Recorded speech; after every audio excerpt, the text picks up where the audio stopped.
সন্তান বাহিরে যাওয়ার সময় অবশ্যই অবশ্যই 3টি দোয়া পরে তাকে ফু দিয়ে দিবেন। আমাদের অনেকের সন্তান স্কুল কলেজ বিভিন্ন জায়গায় যায়, অনেক মায়েরা এই সময় কি পরে ফু দিয়ে দিবে সন্তানকে? বাহিরের হাজার বালা মুসিবত, রোড ঘাটে অনেক সময় অ্যাক্সিডেন্ট হয়, এগুলো থেকে নিরাপত্তার জন্য সন্তানকে কি পরে ফু দিবে এটা অনেকেই জানে না। অবশ্যই 3টি পরে সূরা পরে সন্তানকে ফু দিয়ে দিবেন, 3টি দোয়া পরে।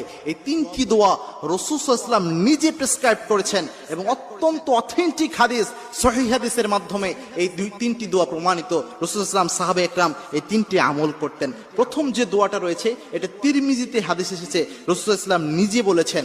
আল্লাহর হাবিব সাল্লাল্লাহু আলাইহি ওয়াসাল্লাম বলছেন, যখন তোমাদের কেউ ঘর থেকে বের হয় তখন যেন ওই ব্যক্তি পড়ে বিসমিল্লাহি তাওয়াক্কালতু আলাল্লাহ ওয়ালা হাওলা ওয়ালা কুওয়াতা ইল্লা বিল্লাহ।